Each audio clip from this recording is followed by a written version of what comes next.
Christmas is just around the corner, and during this holiday season, it's a great time to reflect and be thankful for the opportunities that we have here in America. But not everyone is so fortunate, especially those who are suffering from energy poverty.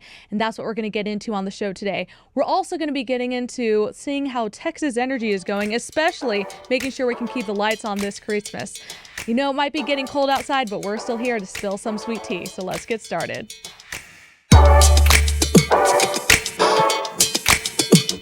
Welcome back, everybody, to the Sweet Tea series. My name is Ari Guajardo. Today, you might recognize my guest already.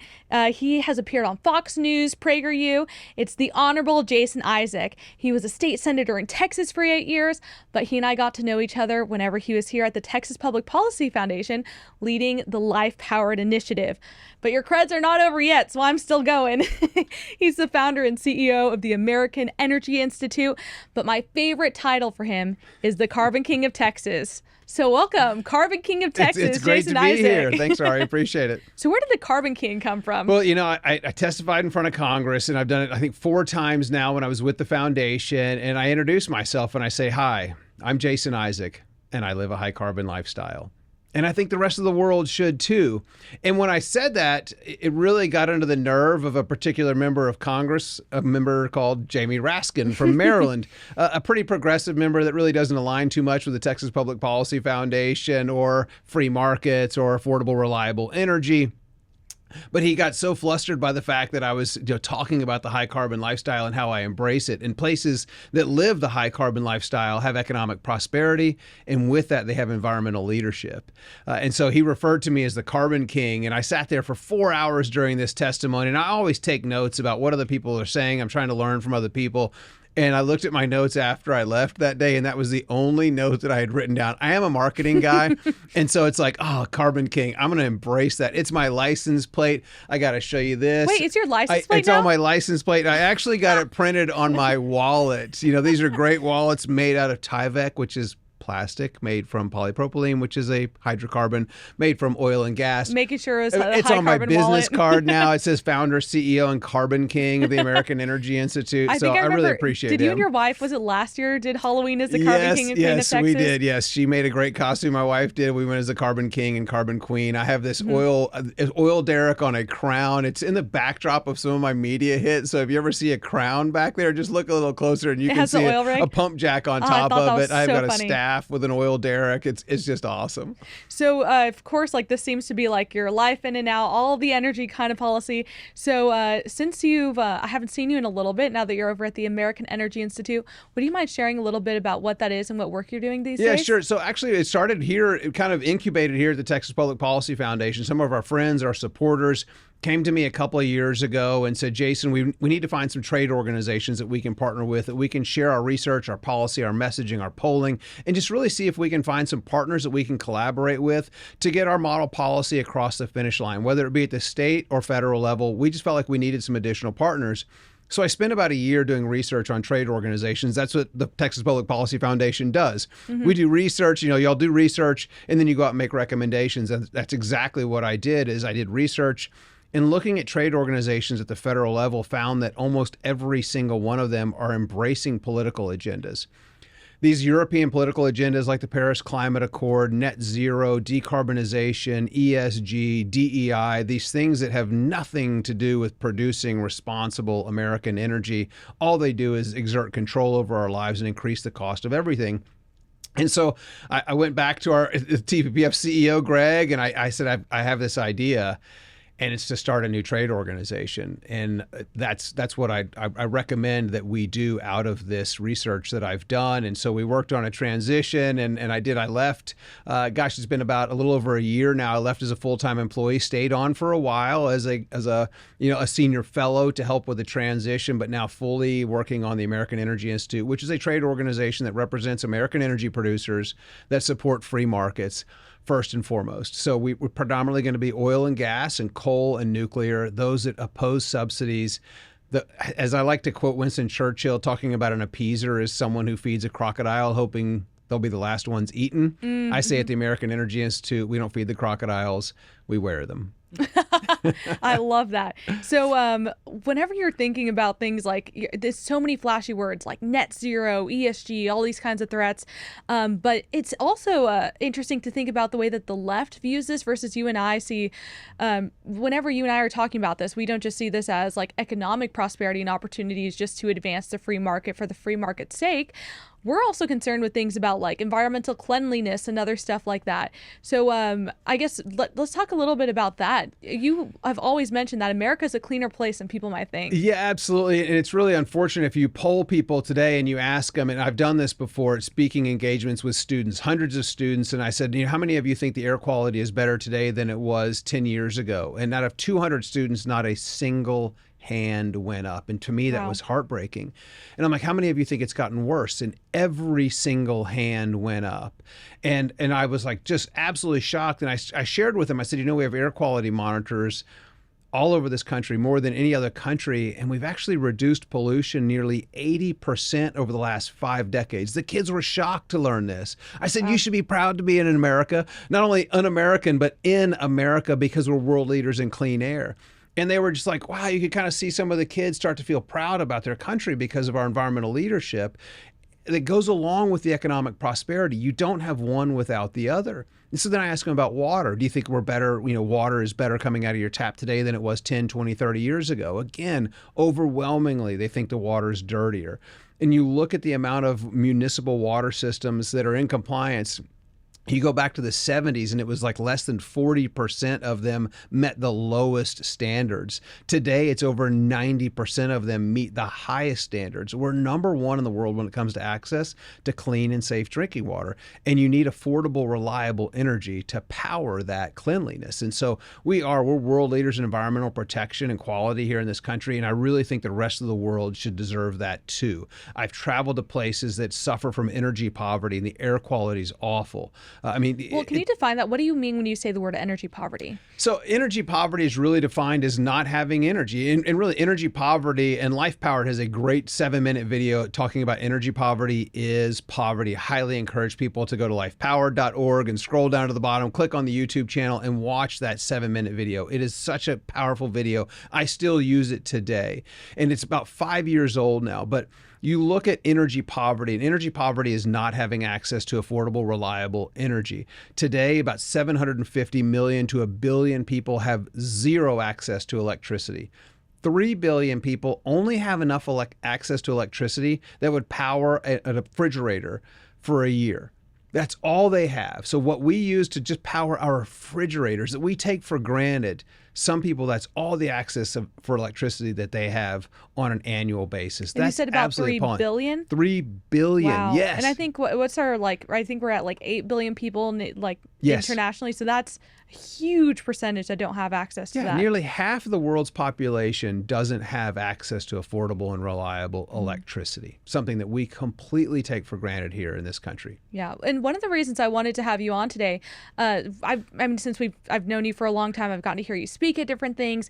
And one of the stories that I always remember is about this girl that you talk about, Aisha, Yep. right? And how she suffers from energy poverty. Would you mind sharing a little bit about that? Yeah, this is, to me, one of the most compelling arguments to get people out of poverty, and is to get them access to energy. And there's this young girl, her name's Aisha. She's in Ethiopia, which Ethiopia, by the way, is at net zero. When you look at their global emissions of CO2, which is all everyone wants to talk about is CO2, which I love giving my talks. You'll see my testimony. I always have like a Pellegrino or a Perrier or a Topo Chico, and I'll drink it and say I'm ingesting higher concentrations of CO2 than what's in the atmosphere, and I'm not going to spontaneously combust. Now, the people on the left wish I would, but it's just not going to happen. Yes, we actually drink higher concentrations of CO2 than what's in the atmosphere, and it's not causing us harm. But you look at Ethiopia, they're at net zero when it comes to CO2 emissions. And I really think that's what the left wants to drive us towards, is living in poverty. Well, you've heard everyone say we want to be at net zero. Let's try to live net zero lifestyles. Yeah. And I challenge them, go to Ethiopia and live for a couple of weeks at net zero and tell me what you think. And of course, they reject that overwhelmingly. And it's unfortunate because this video that UNICEF put together is this 13-year-old girl named Aisha. And they followed Aisha for a couple of days with a camera crew. And to me, it's the most compelling argument for hydrocarbons to get people access to affordable and reliable electricity, which starts with hydrocarbons, whether it be coal, natural gas, oil. Some countries actually burn oil to produce electricity. But this young 13-year-old girl walks by herself all day to collect water. They show timestamps at the bottom of this video. A 13-year-old girl walking with a camel and 2 plastic jugs to get water for her and her family spends 8 hours a day. That's heartbreaking to me. Why is this 13-year-old girl, this child, walking 8 hours a day? And it's because she doesn't have access to affordable and reliable energy. So she gets home, and what is a makeshift hut is really her home. Her younger brother gets to do homework. Aisha doesn't get to do homework, and there's really 2 reasons for that that anger me. Mm-hmm. Number 1 is she's a woman. Mm-hmm. That's why she doesn't get to do homework. And number 2 is because she has the responsibility to collect the water for her family, and that is absolutely heartbreaking. She'll spend another hour a day walking to collect biomass, animal dung, wood, things to burn, to heat that water up to make it somewhat potable. People are still dying from foodborne illnesses in Ethiopia. They still get bacteria from the water they drink, and they die because of that. Diarrhea kills people in Ethiopia. It's absolutely heartbreaking. And you look at what's going on now with the COP29, the Conference of Parties 29. I think President Biden is actually Well, can you explain a little bit about what that is? So Conference of Parties is a UN, United Nations group that gets together and talks about financing the energy transition. Essentially, how do we bribe poor countries to stay poor? I mean, those are my words and my feelings about it, but that's exactly what happens. For example, Germany sends $800 million to South Africa not to expand their coal-fired production of electricity, when they could send a little bit of money to South Africa and say, expand your coal-fired production so that everyone can have affordable, reliable electricity. And by the way, add pollution control technology that America uses to become world leaders in clean air. And not only will you increase access to electricity for everyone in South Africa, but you'll also clean up your environment. That would be a win-win. But they don't do that. They bribe them and their officials not to expand coal-fired electricity, so people live in poverty in South Africa. They literally turn the lights off from 3 to 7 every afternoon. It's called load shedding. There's the Family Feud. Steve Harvey has this episode, and it's about load shedding, and he has no idea. He goes, why would you, and he's in South Africa, and he asked this question, what's the number 1 reason you would use a candle? And the number 1 answer was, I think it was 74, 75, 76% out of 100 people said load shedding. And Harvey has no idea what this is. And They explain it to him. It's because between 3 and 7 p.m., there's not enough power to meet demand. So they turn off the lights and they just rotate around South African cities and villages and shut the lights off for hours. That's unbelievable. You just shouldn't have that in a modern society.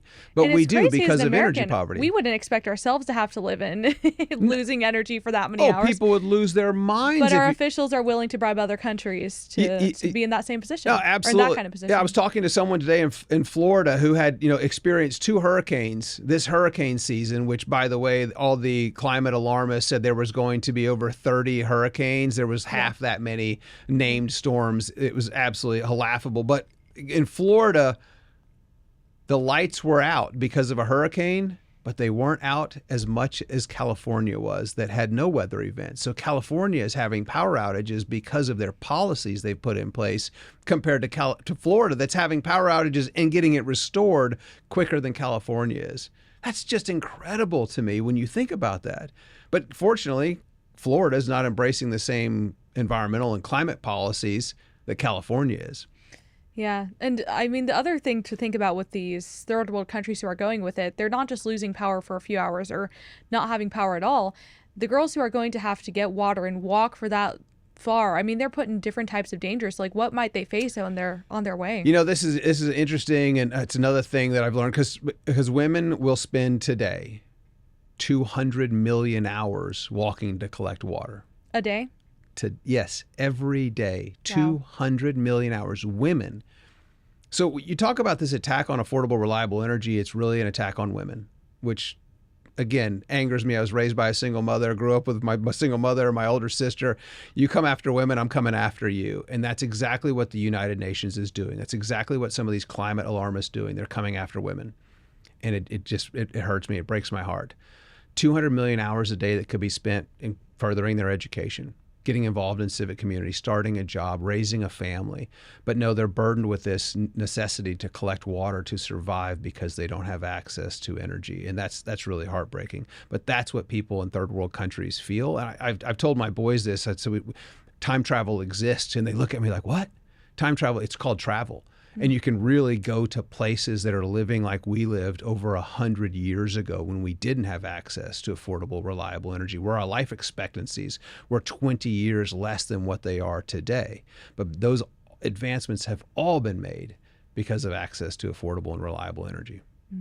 And one of the other things that I just came to mind because of the other episodes and stuff we've talked about on the show, we've talked about the crisis and the stuff that happens when people are making long travels along different countries, like to get to America, come across the border, and they're facing it, like they're facing the very, very high likelihood that they're going to be sexually assaulted at some point along that way. Yeah, I had learned that Bill Gates funds a program through the United Nations. I was showing this video of Aisha to a congressional staffer years ago, and she had done some missionary work in Ethiopia. And she says, do you know what technology that Aisha has access to? And me being a naive American, I just said, a cell phone. And she said, no, it's, and she named it, she goes, she has long-term implantable birth control implanted in her arm. And my heart just sank. And I'm like, wait, she's 13. Why? Well, because they know that she's going to be attacked on her journey. And I'm like, no, this is awful. And it's almost like they're hunted. And this is a program that Bill Gates funds through the United Nations to provide, to really, I don't know if provide's a good word to use, but to give these women long-term implantable birth control because they know they're going to be attacked on their journeys.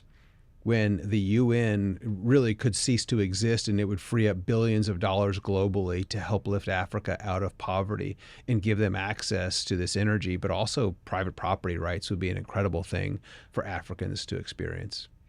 Right. So if someone's listening to this and understanding, like, you're right, people do need access to energy in those countries. It's unfair that they don't have it. What if they propose solutions like, well, let's get them solar panels and and wind? What's the benefit of? And that's what's happening right now. I think President Biden is traveling over to Africa this week to dole out billions of dollars in so-called, climate money, which is essentially taking our taxpayers and keeping people in poverty. Like, yeah, we're going to let you have some solar panels, which will turn on a light.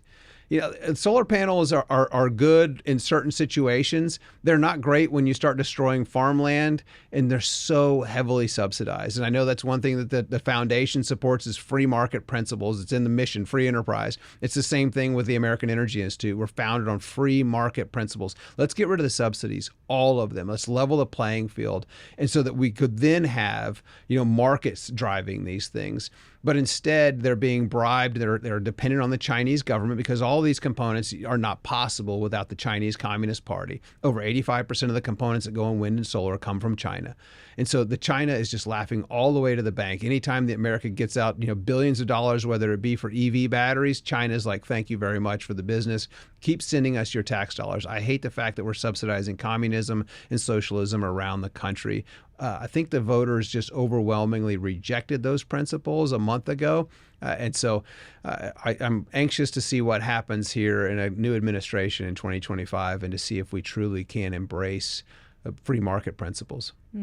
Well, between now and then, we have the Christmas season to be looking forward to. Yes. And one of the things that I'm wondering, and it might not be an issue in December, but are we going to be able to keep on the lights and keep the heaters on running through this winter in Texas? It hasn't quite hit us. The cold hasn't quite hit us yet, but it might be coming soon. Yeah, it's so funny. I was just looking at Facebook, which I don't do very often, but I wanted to post something for my son's birthday, so I did. And then, of course, I'm stuck doom scrolling, and I see this message in an HOA group about someone getting a notice that their wattage on their Christmas lights was too high. And I'm like, well, man, I'm not a fan of HOAs, but come on. And it was like, your Christmas lights are over 78 70 watts. I'm like, how do you even know? And believe me, it's not because they're worried about the grid and the drain of Christmas lights on the grid.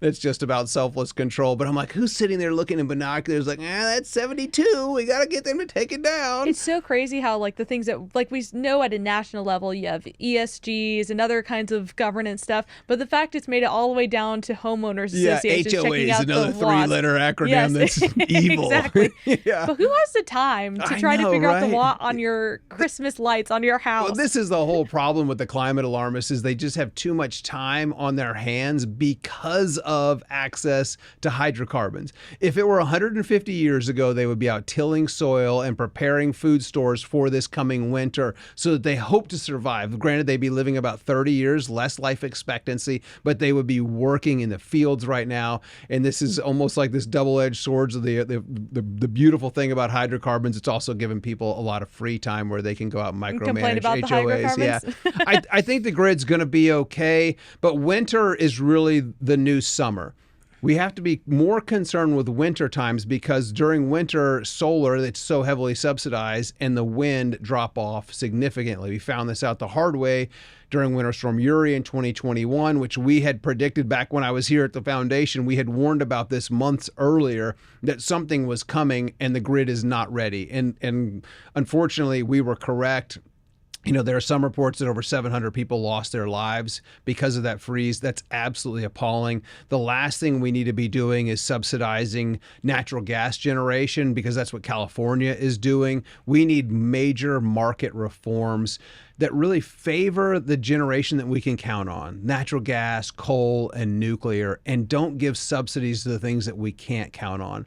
But winter's going to be the biggest threat so far, but I will say the Public Utility Commission and ERCOT have done a good job. Those are the two regulatory agencies over our grid here in Texas, have done a good job of not letting equipment go offline for maintenance. And you think that might be great. Hey, good.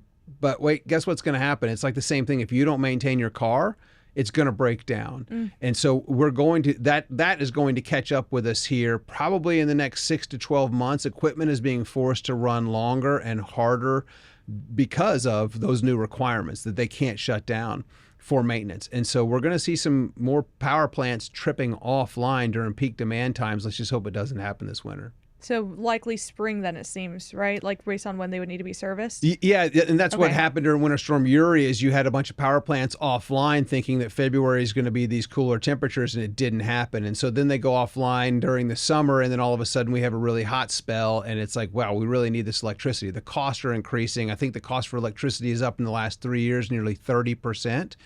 And that's a big problem because natural gas prices are way down. We should be seeing lower cost of electricity, but utilities are investing. Investing is not the word I like to use. They're blowing. They're wasting money on green bling, this wind and solar stuff to meet certain requirements that are political agendas. This net zero, not the law of the land. The Paris Accord, not the law of the land. ESG, DEI, those are actually counter to the laws here in Texas that we've worked on over the last 4 years, last couple of sessions. But these utilities, these investor-owned, publicly traded utilities have completely embraced those. The co-ops haven't. So if you live in a co-op, you're probably in a much better situation than you are if you live in a major city like San Antonio or Austin or Dallas and Houston. They're in competitive markets, so you should be okay. But if you're in a co-op, you're in a really safe area because they're not embracing these political agendas. But the costs are rising. And when the costs rise, utility disconnects increase significantly. From 2021 to 2022, there was 5 million people that had their utilities disconnected. That was a 30% increase in electricity. 30% increase in people getting their electricity disconnected. 76% increase in people getting their natural gas disconnected. So it's just absolutely awful. In California alone, last year, you had 215,000 people got their electricity disconnected. By the end of the year, 40,000 of them didn't have it reconnected.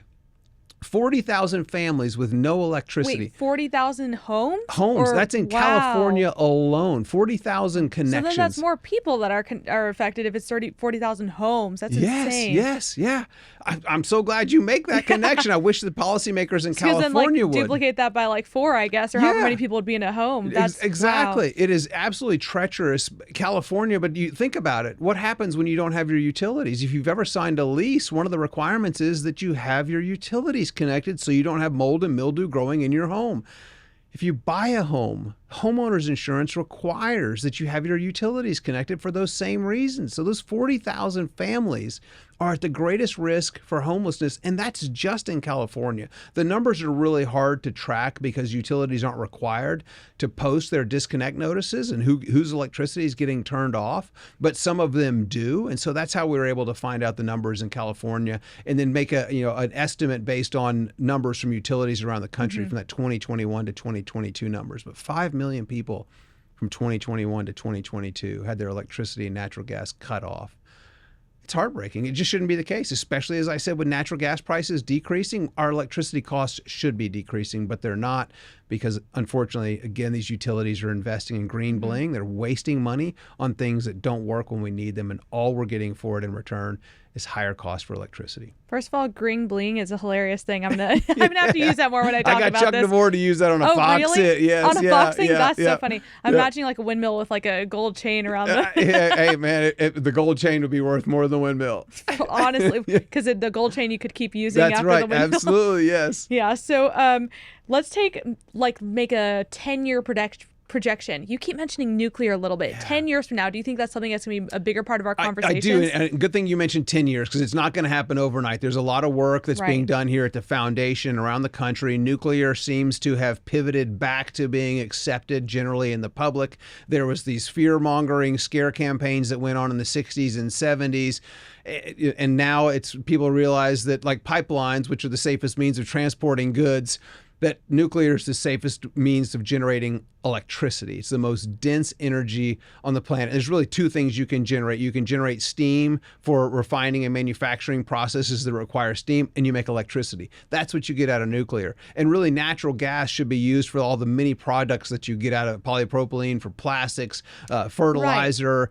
Right. Yeah. It's over 70% of the fertilizer plants are down in the EU right now. They're down because they don't have the feedstock. And so the cost of food is going to skyrocket I would say it's going to continue to increase over the next year until we can get them natural gas from here in the United States. So yes, nuclear would be fantastic. But when you look at the investments and you look at some of these multiple or multinational investing arms, these companies, they're kind of standing back a little bit because they want to know there's regulatory approval. And really what they're looking for is they're looking for government handouts. And that's the last thing we need. But now so many of them are chasing carbon credits and subsidies. They're looking for these government handouts. Companies like Stellantis, which just taken over a $7 billion taxpayer-backed loan. Last week it was Rivian, which is owned, their largest shareholder is Amazon. You think Amazon, and they're pretty flush with cash. Last time I checked, they could make Rivian a $6.6 billion loan. But no, they're getting a low interest rate, non-guaranteed loan from taxpayers.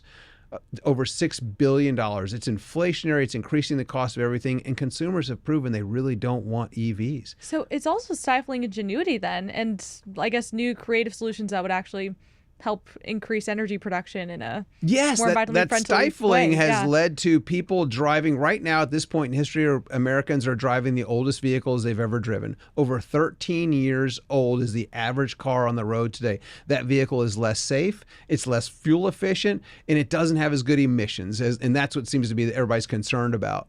It's like we're turning into Cuba, where they drive cars that are from the 50s and they have to keep getting parts to repair those vehicles. That's what we're slowly turning into. If we can get rid of the EV mandate, if we can embrace nuclear energy for electricity, it'd be a wonderful thing, and we would have affordable, stable, reliable electricity.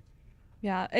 Is it younger people who are embracing like the nuclear stuff more than like maybe people who are boomers because they remember other stuff, or like who's Where are people aligning on nuclear right now? Yeah, I would say some of the younger people are, and they're seeing it as this so-called being pitched as a climate solution because they've been brainwashed to believe that we need to decarbonize, Right. which is absurd. It does nothing to mitigate a changing climate. You can look at all the models, and I remember doing this with Brent that's here on the Life Powered team.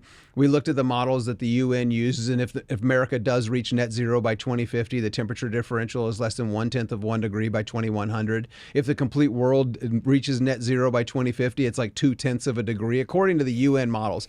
But we spend $50 trillion just in the U.S. That's why I love this video of Senator John Kennedy grilling the guy from the Department of Energy. So what does it do if we spend $50 trillion? What does it do? And the guy wouldn't answer him. And he's like, well, we're 13% of global emissions. We just have to do this. And he's like, you don't know, do you? You don't know. Senator Kennedy was just going off on the great guy in his great Louisiana Cajun accent. I love it. But it was true. They just don't know. But a lot of younger people have been led to believe that we need to decarbonize. And so they're saying, well, we also need electricity. So nuclear is the great way to get there because there are no emissions of CO2. You get a lot of water vapor, which, by the way, is 6 times more prevalent in the atmosphere and more heat trapping. But I digress. Don't tell them that, I don't want to Jason, get anybody ideas. I don't want to get anybody ideas about going net zero H2O because that would completely lead to our demise, and so would CO2. But so I think that's one of the reasons why. And then I think they're starting to question because now the climate cult's coming out opposed to nuclear, and the younger generation that's been led to believe that we need to decarbonize. I think their critical thinking skills are coming into development, and they're like, we've been lied to. We've been absolutely lied to. So I do believe that, again, the public perception at a lot of ages, but even more in the younger generation, is favoring nuclear. But when you start to get into really studying grid policy, as I have now for about a decade, you need good baseload to keep the frequency in the lines, to keep the grid stable. And that's what nuclear does. And as the population grows, GDP grows, the amount of nuclear should grow. So we've got a lot of catching up to do in Texas over the last 20 years because we haven't added any nuclear. We need to add a lot and then maintain that growth where we just follow GDP and population. And then your base load, or you can spike that with coal and natural gas to meet demand when the demand does go up and down. And Bitcoin is actually great at that too. When they scale down electric generation or electric consumption, that helps level out basically the demand supply of the grid. Right. So we'll have you back in 10 years to see if the nuclear I know. I hope through. It does. And that's really about the time frame that it's going to take when you talk about the regulatory environment Right. and investments to get new nuclear built. I am excited. Natura Resources here in Texas at Abilene Christian University just got the construction permit, I believe, back in August or September. That's the first construction permit issued by the federal government for nuclear. They're a molten salt wow. reacting Okay. technology. So this is huge for Texas. So Texas is really laying the foundation to embrace nuclear when we get the regulatory hurdles out of the way in DC. Well, that's awesome. Yeah. So it's a lot to look forward to. So last thing I want to talk about on the show before we sign off today. Jason, what do you want for Christmas this year? Oh gosh, man, that's a good question. See, it's one of those days of the year that's also my birthday. No way. So I grew up a Christmas Wow. baby. I was completely spoiled. As I mentioned, I was raised by a single mother, and she spoiled me. We celebrated my birthday at night and with Christmas in the morning, and the presents had to be separated. And like we would have family like send me 2 gifts because they felt bad. She would unwrap their gifts like for my birthday if they were wrapped in Christmas paper. Because you wanted to have a special she wanted birthday? to completely separate. Yeah. I say I was the best present my parents ever had. And I was born in the middle of an Oilers game, which doesn't exist anymore. But I continue to work every day to try to eliminate poverty around the world. And I guess for Christmas, I would hope that people would watch this episode and learn more about energy and how it really does. It is the key to ending poverty around the world. And we can get that energy that we produce more responsibly anywhere on the planet, from right here in the United States to places around the world, to lift the last few remaining people in poverty out of poverty. We are so close. 30 years ago, about 30% of the global population lived in abject poverty. That number dropped below 10% 3 years ago, and we were on the right track. Unfortunately, it has reversed over the last 3 years, and now people are climbing back into energy poverty. We can reverse that trend with the right policies and getting government out of the way. So that's what I'm hopeful for Christmas, is that people get to experience the abundant energy that we take for granted here in the United States so that we can eliminate poverty in my lifetime. Wow, thank you so much. Well, all I want for Christmas is for you to subscribe to the show, follow us on Instagram. Jason, thank you so much for joining me. Hopefully I'll be able to see you soon. Yes. And have Merry a Christmas. merry birthday Yeah, and a happy Christmas. Yes, yeah. Bye everybody.